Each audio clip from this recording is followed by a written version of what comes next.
हमारा जो यहाँ पर स्टर्नम नाम की हड्डी है, यहाँ से स्टर्नम बोन कहते हैं।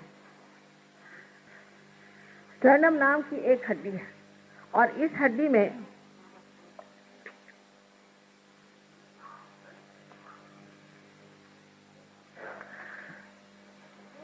जगदम्बा जो है, जिसको कि भ्रमरांबा कहती है, वो भ्रमर बनाती है,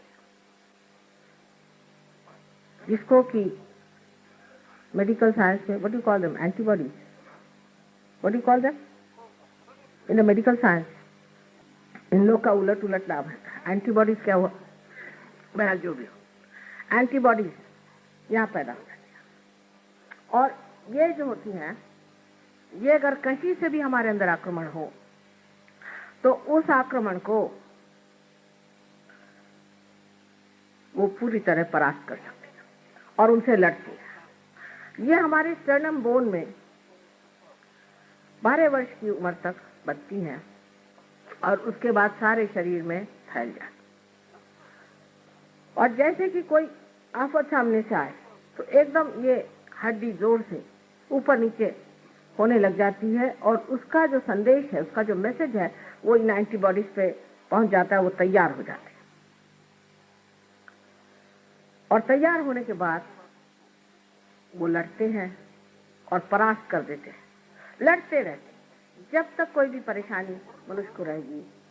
ये देवी के भ्रमर लड़ते रहते हैं। ये तो देवी की व्यवस्था है हमारे लिए। लेकिन जब मनुष्य देवी स्थिति में आता है तो उसके अंदर माँ का प्यार उमड़ पड़ता है। अपनी माँ को भी पहचानता है, हमारे प्रति भी लोगों को बहुत प्यार हो जाता है और वही प्यार अब वो दुनिया को बांटना चाहता है। उसे रहा नहीं जाता। कोई आदमी परेशान है, दुखी है, हर इंसान जहां भी बैठा होगा, भाई तुम्हें क्या तकलीफ है, क्या है, उसके लिए वो दौड़ता है और मेहनत करता है। एक जिसे हम करुणा कहते हैं, कंपैशन कहते हैं, वो जो उसके अंदर कंपैशन है, जो करुणा है, उस करुणा की शक्ति से लोगों को उनकी बीमारी, उनकी तकलीफें, उनसे बचाता है, उनको ठीक करता है। ये नहीं कि उनके ऊपर में लगा दिया तुम हिंदू, तुम मुसलमान, तुम क्रिश्चियन, ये कुछ नहीं। इसे क्या मतलब है? गधे के ऊपर कुछ भी लगा दीजिए तो गधा ही रह जाता है, लेकिन उसको वो महामानव बना देते हैं। बहुत से लोग हमारे पास तो बीमारी के लिए आते रहे और आज वो बड़े बड़े सहयोगी बने हुए बैठे हो। उसकी करुणा इतनी शक्तिशाली होती है कि कहा जाता है देवी के लिए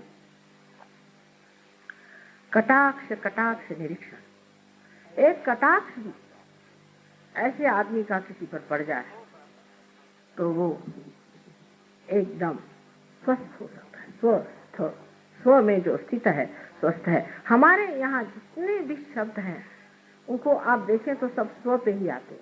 स्वस्थ, जो आदमी स्व में स्थित हो जाता है और आप उसकी शक्ल से पहचान सकते हैं, अरे अभी तो आप बीमार थे और अभी आपको क्या होगा। इसमें कोई चमत्कार कुछ नहीं। जो बात आप जानते नहीं है वो आपके लिए जरूर चमत्कार पूर्ण लगेगा, वो दूसरी बात है, लेकिन ऐसा कोई चमत्कार नहीं है। आपके अंदर ये सब चीजें हैं। जब कुंडलिनी जागृत हो जाती है तो आपके अंदर अपने आप ही स्वस्थता आ जाए।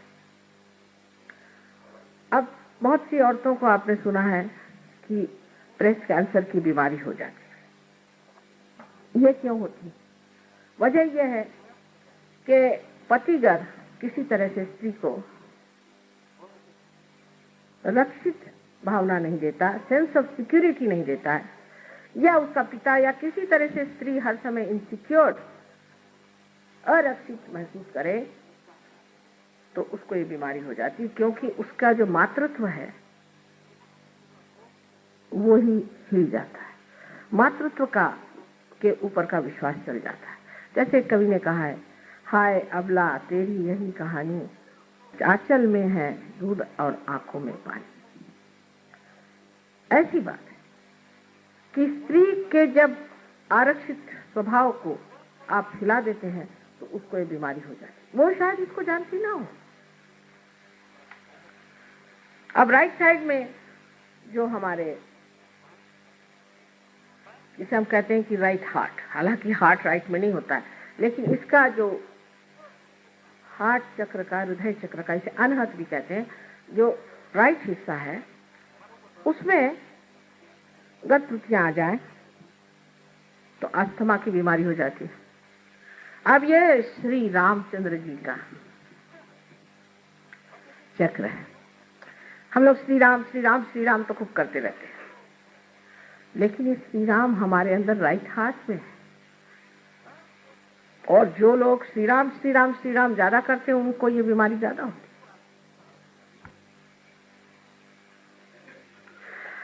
इसका और एक कारण है, श्री राम हमारे पिता है।